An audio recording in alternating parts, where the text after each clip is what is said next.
How do you rate our chances of survival? I'm trying not to think about it.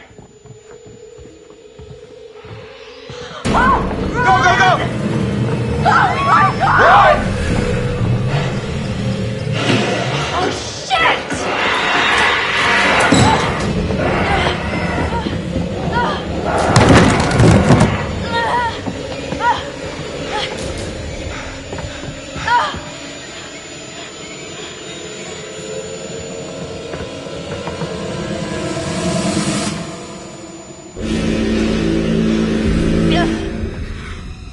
Don't move.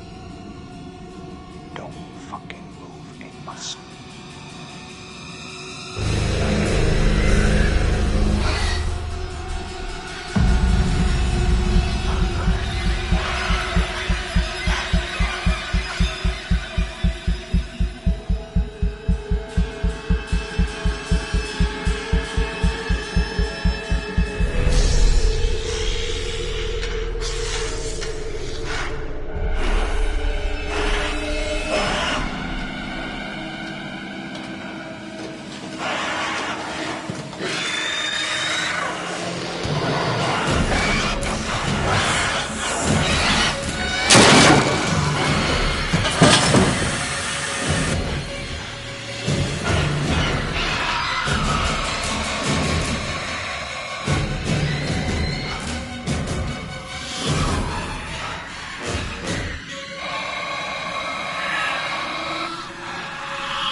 Visual. The main structure is completely destroyed. Over. Hold on. I'm seeing something. It looks like there are survivors. Let's pick him up.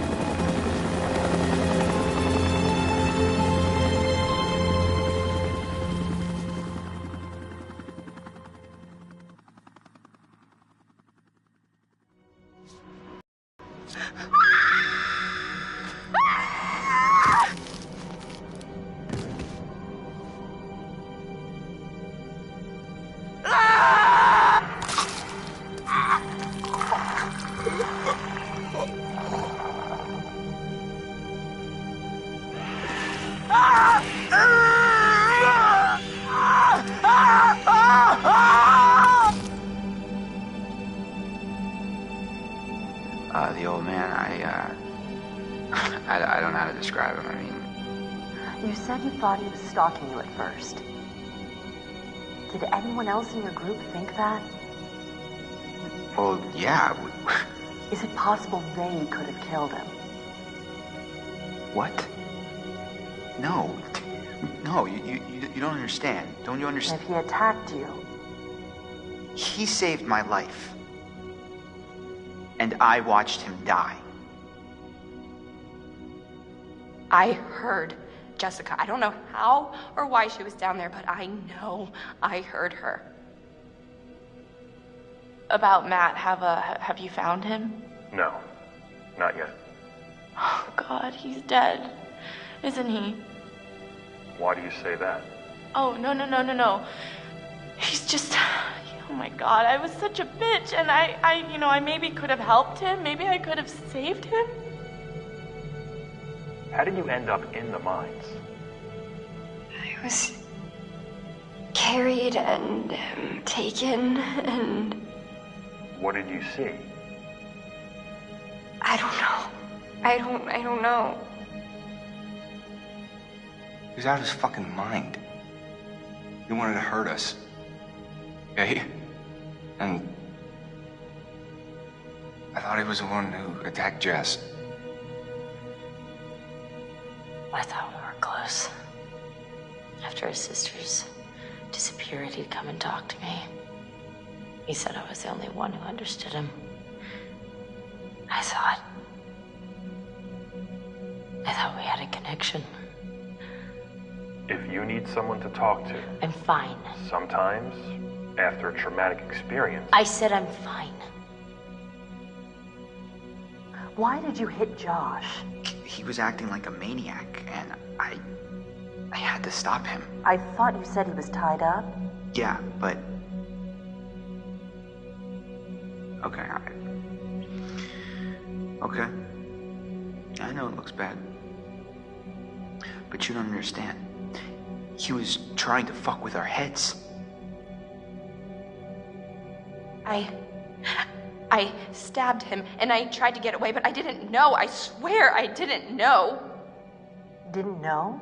Who did you stab? Oh, I stabbed the maniac. I didn't know it was Josh, but then he was the psycho, and how was I supposed to know Josh had all the sauce and the gun, and oh my God. your friend Ashley, she told us she tried to help you. She said she heard you calling out. Not me. Mike. What do you remember? He came for me. He did. Came for you? Where is he? Did he make it? You need to listen to me. I don't care if you believe me or not. Doesn't matter because you will. You need to go down to the mines. What's in the mines, Sam? I've seen what's down there, and I'd give anything to unsee it.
defeated. Sometime after, the prospectors came to mine this mountain, until a cave-in trapped them in and woke the and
America's North Woods border region. Within this land of 10,000 lakes and miles of dense timber, a hideous creature is believed to lurk. The North Woods is probably one of the last frontiers in America. There's still a lot of places in this area that hasn't been set foot by man. Monsters and mysteries exist here because it is remote. Up in the North Woods, winters are long. In times of biting cold and isolation, a devouring monster is believed to come forth. It's terrorized native people for generations. Growing up, I was told, like, don't go outside, the Wendigo will get you.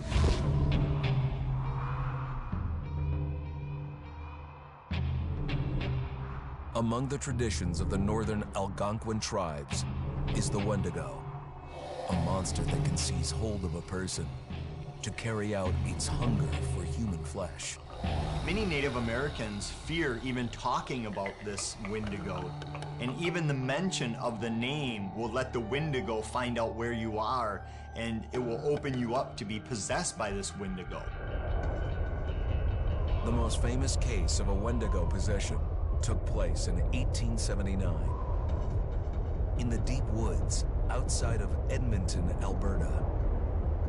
Swift Runner, a Cree Indian, was a trapper and a guide. He had left town the previous autumn with his wife, 6 children, and his mother. But when Swift Runner returned in spring, he was alone. Swift Runner came into a nearby village telling this heartbreaking tale. I had to watch them starve to death. Of his family being killed by starvation, and that he was the only survivor. My whole family gone. It wasn't hard to understand a family falling victim to a brutal winter. To even not. Yet something was suspicious about Swift Runner. He was a strapping man, and he came into town weighing over 200 pounds. It didn't look like somebody who had just weathered a terrible winter. He wasn't malnourished, didn't look like he was starving. He looked healthier than ever. After a few nights, it became clear that something was wrong. He started having night terrors, screaming in his sleep. I am the Wendigo! Villagers alerted the police. Swift Runner actually guided them back to his winter cabin. When they got there, that's when they saw the true horror.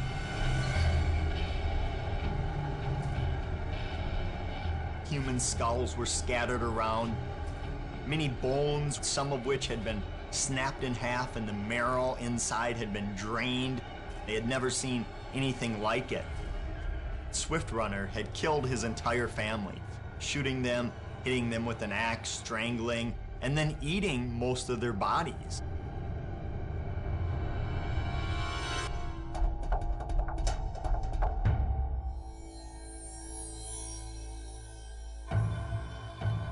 Right up until the moment the noose was on his neck, Swift Runner swore the evil spirit of the Wendigo had possessed him and twisted him into a cannibal killer. When he was on the gallows, Swift Runner himself said, "I am no longer a man."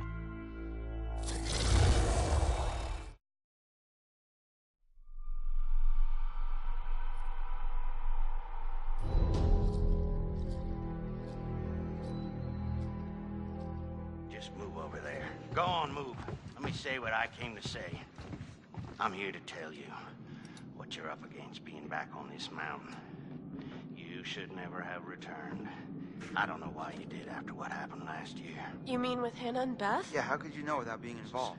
I don't take kindly to you kids coming up here to my mountain. Your mountain. The mountain don't belong to me, it's true. But it don't belong to the Washingtons. This mountain belongs to the Wendigo. Hi, this is Lee Robinson, production designer at Supermassive Games. Understanding the ancient myths of the Wendigo was key for their development that helped the visual look.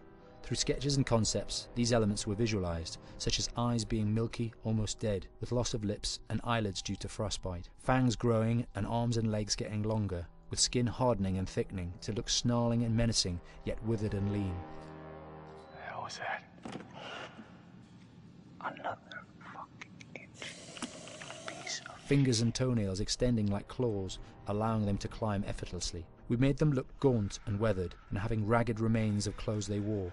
Blood-stained and rotten, with patches of hair still remaining, they retained strong skeletal limbs, which enable them to be agile and quick through the environment. Where are you? My name is Jamie Gallipo, animation director at Supermassive.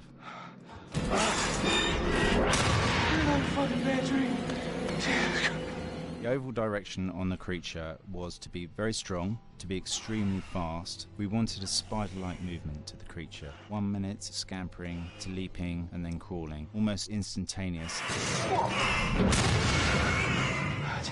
And finally, we wanted the creature to have this real, uncontrollable thirst for flesh.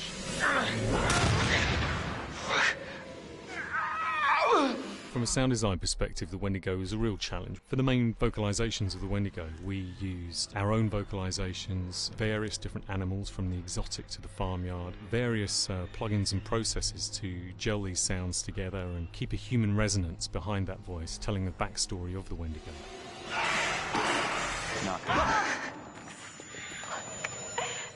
During the chase sequences, the anger of the Wendigo is felt by encircling breaths, screams and screeches that essentially chase you as you're being chased by the Wendigo.